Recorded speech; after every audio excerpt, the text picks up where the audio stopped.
Jamiat Ulama Mysuru banner ಅಡಿಯಲ್ಲಿ ಪ್ರಜಾಪ್ರಭುತ್ವವನ್ನು ಉಳಿಸಿ ಕಾರ್ಯಕ್ರಮವು ಎನ್ಆರ್ ಮೊಹಲ್ಲಾದ ಅರ್ಫಾತ್ ಫಂಕ್ಷನ್ ಹಾಲ್ನಲ್ಲಿ ನಡೆಯಿತು. ಹೌದು, ಇದು ಜಮಿಯತ್ ಉಲಮಾ ಸದಸ್ಯರು ಆಯೋಜಿಸಿದ ಯಶಸ್ವಿ ಕಾರ್ಯಕ್ರಮವಾಗಿತ್ತು. ಶಾಂತಿ ಮತ್ತು ಸೌಹಾರ್ದತೆಯನ್ನು ಕಾಪಾಡುವತ್ತ ಹೆಜ್ಜೆ ಹಾಕಿ ನಮ್ಮ ಪ್ರೀತಿಯ ಪ್ರಜಾಪ್ರಭುತ್ವವನ್ನು ಉಳಿಸೋಣ ಎಂಬುದು ಈ ಕಾರ್ಯಕ್ರಮದ ಮುಖ್ಯ ಧ್ಯೇಯೋದ್ದೇಶವಾಗಿತ್ತು. ಇನ್ನು ಭಾರತೀಯರಾದ ನಾವು ಶಾಂತಿ ಸೌಹಾರ್ದತೆಯನ್ನು ಕಾಪಾಡುವಂತಹ ನಿಟ್ಟಿನಲ್ಲಿ ಹೆಜ್ಜೆಗಳನ್ನು ಇರಿಸುವ ಮೂಲಕ ಪ್ರಜಾಪ್ರಭುತ್ವವನ್ನು ಉಳಿಸೋಣ ಎಂಬುದು ಮುಖ್ಯ ಅಜೆಂಡಾ ಆಗಿತ್ತು. ಇನ್ನು ಕಾರ್ಯಕ್ರಮದಲ್ಲಿ ಅನೇಕ ಮುಸ್ಲಿಂ ವಿದ್ವಾಂಸರು ಹಾಗೂ ಹಿಂದೂ ವಿದ್ವಾಂಸರು ಮತ್ತು ಸಿಖ್ ವಿದ್ವಾಂಸರು ಉಪಸ್ಥಿತರಿದ್ದರು. ಈ ಕಾರ್ಯಕ್ರಮದಲ್ಲಿ ಸಮಾಜಕ್ಕೆ ಉತ್ತಮವಾದ ಪ್ರಜಾಸತ್ತಾತ್ಮಕ ಸಂದೇಶವನ್ನು ರವಾನಿಸಲಾಯಿತು. ಪ್ರಜಾಪ್ರಭುತ್ವವನ್ನು ಉಳಿಸಿ ಕಾರ್ಯಕ್ರಮದ ಕುರಿತು ಮತ್ತಷ್ಟು ತಿಳಿದುಕೊಳ್ಳಲು ನಮ್ಮ ಮೈಸೂರು ನ್ಯೂಸ್ 21 ಚಾನೆಲ್ ಒಂದಿಗೆ ಇರಿ. ಯಾವುದೇ ಹೊಸ ಲೇಟೆಸ್ಟ್ ಇಂಟ್ರೆಸ್ಟಿಂಗ್ ಅಪ್ಡೇಟ್ಸ್ಗಳಿಗಾಗಿ ನೀವು ತಕ್ಷಣವೇ ನಮ್ಮ ಮೈಸೂರು ನ್ಯೂಸ್ 21 ಚಾನೆಲ್ಗೆ ಸಬ್ಸ್ಕ್ರೈಬ್ ಮಾಡಿ ಹಾಗೂ ನಮ್ಮ ಚಾನೆಲ್ನ ಫಾಲೋ ಮಾಡಿ.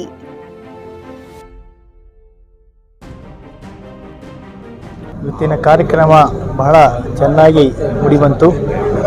ನಮ್ಮ ಭಾರತದ ಸೌಂದರ್ಯವಾದ ಎಲ್ಲರೂ ಕೂಡ ಒಟ್ಟಾಗಿ ಬಾಳುವುದು, ಎಲ್ಲರೂ ಕೂಡ ಭ್ರಾತೃತ್ವದಿಂದ ಇರುವ ಒಂದು ಸಂದೇಶ ಇಲ್ಲಿಂದ ಹೊರಟಿದೆ. ಇದರಿಂದ ನಮ್ಮ ಮೈಸೂರು ಸದಾ ಶಾಂತವಾದ, ಪ್ರಶಾಂತವಾದ, ಆನಂದವನ್ನು ನೀಡುವ ಸ್ಥಳ. ಇವತ್ತು ನಾವೆಲ್ಲರೂ ಒಟ್ಟಾಗಿ ಇಲ್ಲಿ ಕೂಡಿದ್ದೇವೆ. ಇದು ಬಹಳ ಸಂತೋಷದ ವಿಷಯ. ಸರ್, ಸೆಲ್ಫ್ ಡೆಮೋಕ್ರಸಿ ಅಂತ ಒಂದು ತಾವು ವಿವೇಕಾನಂದ ಸರ್ ಬಗ್ಗೆ ಹೇಳಿದ್ರು. ಒಂದು ಯಾವ ಥರ ನಿಮ್ಮ ಮನಸ್ಸಿಗೆ ಏನಿದೆ ಸರ್ ಅದರಲ್ಲಿ? I think there is no problem with the present. Democracy is not in the danger. That's what I feel. Sir, ನಾಳಿದ್ದು ರಿಪಬ್ಲಿಕ್ ಡೇ ಸೆಲೆಬ್ರೇಷನ್ ಇದೆ. ಹೇಗೆ ಸೆಲೆಬ್ರೇಷನ್ ಮಾಡಬೇಕಂತ ನಿಮ್ಮ ಕಡೆಯಿಂದ ಹೇಳಕ್ಕೆ ಇಷ್ಟಪಡ್ತೀನಿ. ನಾವೆಲ್ಲರೂ ಕೂಡಿ ಈ ಭಾರತ ಎಲ್ಲ ಒಂದು ಗ್ರೋತ್ಗೆ ಧಾರ್ಮಿಕವಾಗಿ, ಆಧ್ಯಾತ್ಮಿಕವಾಗಿ ಹಾಗೂ ಭೌತಿಕವಾಗಿ ಮುಂದುವರಿಯಲಿಕ್ಕೆ ಸಾಕಷ್ಟು ಅವಕಾಶ. ಇವತ್ತು ಭಾರತ ಅತ್ಯಂತ ನಾಗಾಲೋಟದಿಂದ ಮುಂದುವರಿತಾ ಇದೆ. ಇದರಲ್ಲಿ ಪ್ರತಿಯೊಬ್ಬ ಪ್ರಜೆಯ ಕಾಂಟ್ರಿಬ್ಯೂಷನ್ಸು ಹೆಚ್ಚಾಗ್ತಾ ಹೋಗ್ತಾ ಇದೆ. ಎಲ್ಲರೂ ಕೂಡ ಒಂದು ರೀತಿ ಅವೇಕನ್ ಸಿಟಿಸನ್ಸ್ ಆಗ್ತಾ ಇದ್ದಾರೆ. ಒಂದು ಕಡೆ ಮಾಡರ್ನೈಸೇಷನ್ನು, ಇನ್ನೊಂದು ಕಡೆ ಎಜುಕೇಷನ್ ಫಾಸ್ಟಾಗಿ ರೀಚ್ ಆಗ್ತಾಯಿದೆ. ಟೆಕ್ನಾಲಜಿ, ಎಸ್ಪೆಷಲಿ ಇಂಟರ್ನೆಟ್ಟು ಎಲ್ಲ ಮುಂದುವರಿಯೋದ್ರಿಂದ the people are getting better informations and people can judge what is right and what is wrong individually. ಅದು ಇವಾಗ ನಡೀತಾ ಇದೆ. ಅದರಿಂದ ಎಲ್ಲವೂ ಕೂಡ, ನನಗಂತೂ ಎಲ್ಲವೂ ಕೂಡ ಚೆನ್ನಾಗಿಯೇ ಕಾಣಿಸ್ತಾ ಇದೆ. ಯಾವುದರಲ್ಲೂ ಕೂಡ ತೊಂದರೆ ಇಲ್ಲ ಅನ್ನಿಸ್ತದೆ. स्वामी शिवकांतानंद रामकृष्ण आश्रम मैसूर। हिंदू मुस्लिम सिख ईसाई है सर, मैं समझता हूँ इसके बारे में आपके बहुत विचार हैं। आज के टाइम में हिंदू मुस्लिम ईसाई भाईचारा बहुत जरूरी है। इसके बिना देश आगे बढ़ेगा नहीं। अगर देश आगे अगर आपको उन्नति चाहिए देश के लिए, तो भाईचारा बहुत जरूरी है। मेरे भाइयों से बहुत बेनती है कि जो आपने जो माहौल ठीक किया है, इसी पर आगे ऐसा माहौल भी करते रहो ताकि भाईचारा बना रहे। भाईचारे में कोई फर्क नहीं आना चाहिए, क्योंकि देश है तो भाईचारा है। मेरी यही आप बेनती करूँगा गवर्नमेंट से, जब तक मुस्लिम सिख से सब कुछ भाई चले तो देश की उन्नति है। उसके बिना हमारा कोई जीवन नहीं है। ज़िंदगी के लिए भाईचारा बहुत ज़रूरी है, उसके बिना हमारी ज़िंदगी नहीं है। यही मैं आपसे बेनती करूँगी कि भाईचारे को बनाने के लिए ऐसे बार बार ऐसे कोशिश करिए ताकि भाईचारे में कोई फ़र्क नहीं आना चाहिए। यही मैं आपसे बहुत बहुत बहुत मेहरबानी आपको गुजारिश करता हूँ। इसलिए आपकी स्पीच में आपने कहा कि जो गोल्डन टेम्पल है, हाँ जी, इंडिया का मशहूर जो गोल्डन टेम्पल, हाँ जी, हाँ जी, उसकी जब तामीर शुरू हुई, हाँ जी, तो उसका पत्थर एक मुसलमान के हाथ से रखा गया। बहुत से लोगों को पता नहीं है। उससे बड़ा भाईचारा आपको कहीं वर्ल्ड में नहीं मिलेगा। जी सर। हमारे 5वें गुरु गोविंद सिंह, अपना श्री अर्जुन देव जी ने, उनकी इतनी अच्छी सोच थी, बोला भाईचारा पहले तो देश भी है। उन्होंने मियाँ पीर को बुला के नींव पत्थर रखाया। क्यों रखाया? कि इससे भाईचारा बढ़ेगा। आज भी वही भाईचारा है। आपको मालूम होना कि हमारे पंजाब में एक गांव है, उसका नाम है मलेर कोटरा। अगर आपको सिख और मुस्लिम अगर भाईचारा देखना, वहाँ चले जाइए। आपको 24 घंटे ऐसा भाईचारा आपको कहीं नहीं मिलेगा नहीं, जो हमारे हिंदुस्तान में मलेर कोटरे में आज भी है। मैं बता, यही माहौल सब जगह होना चाहिए ताकि मुस्लिम सिख ईसाई कोई फ़र्क नहीं आना चाहिए। तो फ़र्क है तो दिल में आपको जो भी कुछ कहना है खुला होकर बोल दीजिए, भाईचारे में फ़र्क नहीं आना चाहिए। बस यही मेरी उम्मीद है कि इसी तरह आप कोशिश करते रहो ताकि भाईचारा बना रहे, भाईचारा रहेगा तो हम खुश रहेंगे, आज़ाद रहेंगे, अच्छे रहेंगे। ये मेरा आपको दो बेनती है कि इससे आप अपने इसको बढ़ाते रहें। आप thank you sir. Thank you. अस्सलाम रहमतुल्लाह। इस मुल्क की बुनियाद में जो गंगा जमुनी तहजीब का जो इरादा करके मुल्क को आज़ादी दिलाई गई थी, आज अरफत फंक्शन हॉल में ये देखकर बेहद खुशी हो रही है कि आपके बगल में स्वामी जी खड़े हैं, तो उधर सरदार जी खड़े हैं। तो इस तरह का जो बुनियादी सोच थी हमारे मुल्क की आज़ादी की, कहीं ना कहीं हम आज भी उसी इत्तेहाद को लेकर चल रहे हैं। आप मोहब्बत के सिलसिले में क्या कहेंगे सर? ये आज जो माहौल हमारे आप देख रहे हैं, मेरे सरबराह खान जो मुख्तलिफ मज़ाहिब के मेरे साथ खड़े हुए हैं, ये दिल से दिल मिलाकर हम खड़े हुए हैं। हमारे दिल में नफरत की कोई दीवार नहीं है, सब दीवार मुनहदिम है। इस्लाम ने जिस तरह मैंने अर्ज किया था, मोहब्बत भाईचारगी सिखाता है, इंसानियत का एहतराम सबसे बड़ा मजहब होता है। हुजूर ने इरशाद फरमाया, जालिम की भी मदद करो, मजलूम की भी मदद करो, मार खाने वाले की भी मदद करो। साहबा ने फरमाया, जालिम की मदद कैसे? हुजूर ने फरमाया, उसका हाथ रोको जुल्म से। तो हमारा काम ये है नफरतों को मिटाकर इस मुल्क को आगे लेकर चलना है हमें। ये हजरात जो है ना, बेनफ्स लोग हैं, इनकी हम कितनी इज्जत करें, इनकी कितनी भी कदर करें, कम है हमारे लिए। ये हजरात सरबराहान है, नफरत को मिटाकर इंसानियत की बुनियाद पर ये लोग आगे चल रहे हैं। हमें इन लोगों की कदर करेंगे। ये हमारे सरदार जी साहब तशरीफ फरमाए, मेरे कान में मुझसे कहा कि ईसाई, ये हमारे सरदार जी जितने भी गए, सिख और मुसलमान, इनका रिश्ता एक अटूट हिस्सा है। जैसे उन्होंने फरमाया, अभी गोल्डन टेम्पल की बुनियाद किसने डाली थी? मुसलमान ने डाली। हजरत टीपू सुल्तान शहीद रहमतुल्लाह अलैह पता नहीं कितने मंदिरों को ग्रांट दे चुके हैं, उनकी तारीख आज भी मुरतब हुई है। उनको गलत तरीके से आज पेश किया जा रहा है। आज इन नफरतों को मिटाना है, हमें आपस में कंधा बकंधा मिलाकर इस मुल्क की तामीर और तरक्की को लेकर चलना है। हम नफरतें जो बांटते हैं उनको हम पैगाम देते, इससे मुल्क चलेगा नहीं, इससे मुल्क बटेगा। हम बांटने हरगिज नहीं देंगे। हमारी आखिरी खून के कतरे तक इस मुल्क को मोहब्बत के जिस सच्चाइयों से हम इनको बुलंदियों पर ले जाने के आज़म रखते हैं। बस उतना है। आज जमीयत उलमा हिंद की जानिब से जो सेफ डेमोक्रेसी का जो उन्वान पर आपने इजाज़ किया, उन सवालों से दो बात बताएं सर।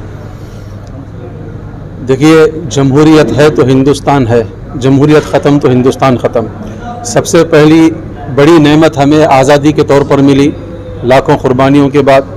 और आज़ादी के बाद जो हमें सबसे बड़ी नेमत मिली है वो यहाँ की डेमोक्रेसी है, यहाँ का सेकुलरिज्म है, यहाँ की जमहूरियत है। मैंने दौरान तकरीर में ये बात कही थी, और आज हर शहरी बशमूल आपके, आप सहाफ़ी भी हैं, हम भी हैं, चाहे वो आम नागरिक हो, चाहे जनता हो, चाहे कोई पॉलिटिशियन हो, सब अपनी जिम्मेदारी को समझें। सबकी कोशिश होना चाहिए कि हम इस मुल्क की जमहूरियत को बचाएं जो आज ख़तरे में है। सर, ये कॉन्सेप्ट कैसा आया सर आपको? ये कॉन्सेप्ट जो है, जमीयत उलमा ही ने कुर्बानियाँ दी है। आपको पता होगा, जब मुल्क आज़ाद हुआ, आज़ादी के करीब करीब एक ताकत उभरी। उन्होंने कहा कि जब पाकिस्तान मुसलमानों ने ले लिया तो अब इनको कोई हक नहीं है, ये हमारे रहम करम पर भीख में जिएंगे। उस वक्त जमीयत उलमा आगे बढ़कर मौलाना अबुल कलाम आज़ाद, मौलाना हिफ्ज़ुर रहमान सिवहारवी, ये लोग आगे बढ़कर कहा, हमने हिंदुस्तान को तकसीम नहीं किया, तकसीम तुम लोगों ने किया, दस्तखत आपने किया, हमने नहीं किया। तो लिहाजा हम हिंदुस्तानी हैं, हिंदुस्तान में रहेंगे, हिंदुस्तान में जिएंगे, हिंदुस्तान में मरेंगे। अबुल कलाम आज़ाद तभी तो खड़कर बोल रहे थे कि किसके हवाले हिंदुस्तान करके जा रहे हो। जामिया मस्जिद के मीनार सीढ़ियों पर खड़े होकर अबुल कलाम आज़ाद कह रहे थे कि ताजमहल तुम्हारा बना हो, किसके हवाले छोड़कर जा रहे हो? कि जामिया मस्जिद को क्या जवाब दोगे? लाल किला तुम्हारा बनाया हुआ है, ये मिट्टी हमारी मिट्टी है, जो जाना था वो चले गए, इल्ज़ाम उनके ऊपर है। हम यहाँ हैं तो हम हिंदुस्तानी है, हमारा हिंदुस्तान है। नफरत फैलाने वाले को क्या कहेंगे आप? नफरत फैलाने वाले कौन पसंद करता है? नफरत तो नफरत ही है, और नफरत की सियासत कभी पनप नहीं सकती। लेकिन उसके वास्ते ज़रूरी है कि मोहब्बत वाले आगे बढ़ें। नफरत पनपती रहे और मोहब्बत वाले कमरे में छुप कर बैठ जाएं, कोई कोशिश ना करें, तो नफरत तो फैलती ही चली जाएगी। नफरत के जाने के लिए ज़रूरी है कि मोहब्बत को आना पड़ेगा। सर, जमीयत उलमा हिंद की जानिब से जिस तरह आज प्रोग्राम मुनक़िद किया गया था, ये क्या सारे हिंदुस्तान में इस तरह के प्रोग्राम कर रहे हैं या बिलखुसूस मैसूर? देखिए, जमीयत उलमा का मिजाज सीज़न पर प्रोग्राम करना नहीं है, रीज़न पर प्रोग्राम करना है। ठीक है ना? हम जब चाहते हैं, जिधर भी चाहते हैं, आप उठाकर देखो मौलाना अरशद मदनी साहब की पूरी हिस्ट्री को, हमेशा दिन रात वो इसी कोशिश में है कि नफरत की सियासत ख़त्म हो, मोहब्बत का बोलबाला हो। बड़े बड़े स्वामियों के पास जाते हैं, उनके पास मिलते हैं और उनको समझाते हैं, बड़े बड़े लोगों को समझाते हैं, तो उनकी कोशिश यही है कि वो हिंदुस्तान दोबारा वो हिंदुस्तान बन जाए जहाँ हिंदू, मुस्लिम, सिख, ईसाई आपस में भाई भाई मिल करके रहा करते थे, यहाँ की जमहूरियत बाकी हो जाए। अब इसी को ख़त्म करने की कोशिश की जा रही है। अब वो बचाना, और जमीयत उलमा शुरू से बचाती चली आ रही है और बचा करके इंशाअल्लाह हम जो है दम लेंगे, बशर्ते कि आप हजरात हमारा साथ दें। एक चैप्टर है जमीयत उलमा मैसूर, जमीयत उलमा हिंद का, जो हम हमेशा, जो हमारे हजरत हमें देते हैं जो प्रोग्राम, हम उसे अपने मुल्क के अंदर नहीं बल्कि अपनी रियासत के, अपने ज़िले के अंदर उसे बर्पा करते हैं। Thank you sir. ये पहला प्रोग्राम है, आप खुश नसीब हैं, मैं खुश नसीब हूँ कि सिर्फ डेमोक्रेसी का प्रोग्राम आपके शहर में हुआ। Thank you. आप हजरात का भी शुक्रिया, आप हजरात तशरीफ़ लाए, अल्लाह ताला आप हजरात को तरक्की अता फरमाए, आपको जज़ा खैर अता फरमाए। ये आए हुए थे सिख के जो रहनुमा आए हुए थे, आपको एक जिम्मेदारी दी गई थी इस स्टेज पर तमाम को लाएं, तो आपने वो अदा किया है, आप क्या कहेंगे? देखिए, आज जो जमीयत उलमा ने आज से डेमोक्रेसी के ताल्लुक से जो आज प्लेटफॉर्म पे बनाया गया है, सारे प्रोग्रेसिव लीडर्स को बुलाया गया था, जिसमें इनकी भी मेहनत है, और स्वामी जी को बुलाए थे, सरदार जी को बुलाए थे, और सारे प्रजाप्रभुता को उलिसी जो एक सब्जेक्ट को लेकर जो है पिछले 4 साल से चल रहा है, उलमा कराम ने आज लिया है। माशाल्लाह बहुत उनके तायद में बहुत सारे लोग जो हैं उनकी बहुत खुशियाँ मनाए हैं। तो इसी तरह जो है आने वाले दिनों में भी जो है 26 जनवरी जो है जुमेरात को आने वाला है, इसमें जो है मस्जिद निमरा में भी बहुत बड़ा प्रोग्राम इंशाल्लाह तायद होने वाला है। और इसी तरह जो है जो फिक्र चल रही है आज पूरे हिंदुस्तान में सिर्फ डेमोक्रेसी के ताल्लुक से, और 29 तारीख को लीजिए श्रीरंगपटन में चल रहा है जो है प्रजाप्रभुता उड़ीसी बोलकर, और 30 तारीख को भी जो है मैसूर शहर, मैसूर में जो है हमारा पैलेस ग्राउंड से लेकर फिलोमिना चर्च तक जो है पूरी रैली के साथ आने वाले, सब मजहब लोग आने वाले हैं। तो ये फिक्र जो है सारे हिंदुस्तान में चल रही है, क्योंकि जहाँ आज अभी जो 74 रिपब्लिक डे आने वाला है, गणराज्योत्सव जो बताया जा रहा है, तो इसके लिए जो है सारे लोग जो है फिक्रमंद है, और इसकी यही कोशिश कर रही है कि क्यों हमारा जो है ये कॉन्स्टिट्यूशन को बचाया जाए, इस कॉन्स्टिट्यूशन को चलने में आसानी हो, और जो फिक़ा परस्त जिस तरीके से तोड़ना चाह रहे हैं हिंदुस्तान को, जोड़ने की जो है बहुत सारी कोशिशें चल रही हैं, और इसमें भी हम लोग मुतहिद हैं। अस्सलामुअलैकुम वरहमतुल्लाहि वबरकातुहू। जिस तरीके से आज जमीयत उलमा हिंद की जानिब से आज सेफ डेमोक्रेसी एक प्रोग्राम अरफात शादी महल के अंदर मुनक़िद किया गया था, जिसमें हमारे मुल्क की जमहूरियत का जो महत्व है, जो हमारी मुल्क की जमहूरियत बनाई गई, इसके बारे में मुख्तलिफ़ मज़हबों के ज़िम्मेदारों ने बताया। आज ये स्टेज देख करके, ये स्टेज ना हिंदू का था ना मुसलमान का था, ये एक छोटे से स्टेज में सारा हिंदुस्तान बैठा हुआ था। ये खुशी की बात है कि आज भी सेक्युलरिज़म हमारे अंदर ज़िंदा है। ये मुल्क के अंदर फ़िरक़ा परस्त ताकतें कभी उरूज पे नहीं आ सकती जब तक हिंदू और मुसलमान एक माँ के बच्चों की तरह इस मुल्क में ज़िंदगी बसर करेंगे। इंशाअल्लाह आप जानते हैं कि ड्राफ्टिंग कमेटी जो बाबा साहेब अम्बेडकर की रही, उसमें एक मुसलमान खातून भी उस ड्राफ्टिंग कमेटी की मेंबर रही। ये हमारे कम्युनिटी के लिए बाइज़ फ़ख्र है। और डेमोक्रेसी बनाकर, प्रजाप्रभुत्व बनाकर, जब बाबा साहेब अम्बेडकर को ही इलेक्शन हरा दिया गया था, उस वक्त कलकत्ता के अंदर अभी इलेक्शन नहीं होकर के था, वहाँ पर मुसलमानों की तादाद ज़्यादा थी। मुसलमानों ने बाबा साहेब अम्बेडकर को बुला ले जाकर वहाँ पर कंटेस्ट करा करके जिता करके पार्लियामेंट को भेजा, सतह हिंदुस्तान में पहुँचाया। मुसलमानों ने भी इस मुल्क के वास्ते में बहुत कुछ किया है। इंशाअल्लाह मुसलमान इस मुल्क के थे, मुल्क के हैं, मुल्क के रहेंगे इंशाअल्लाह। ये बात कहते हुए मैं अपनी बात को ख़त्म।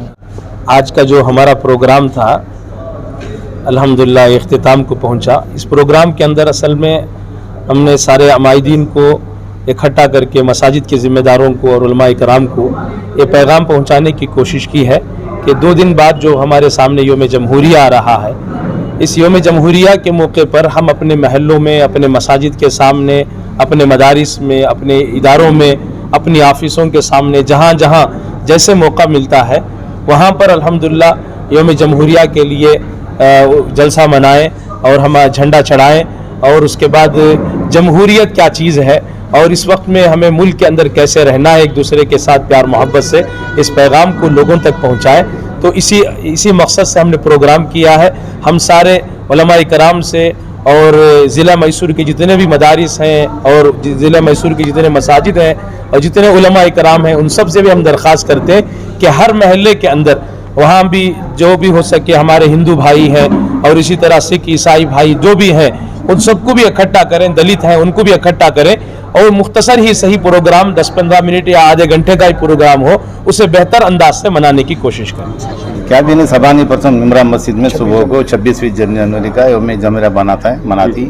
हमें हर हिंदू मुस्लिम मोहल्ले के जो लीडर्स हैं सबको लेकर एक प्रोग्राम है हमारा इंशाअल्लाह, और सुबह को एक 8 साढ़े 8 बजे के अंदर होता है। हर साल कर रही है? हर साल करती है, मस्जिद के पास से हम हर साल करती हैं।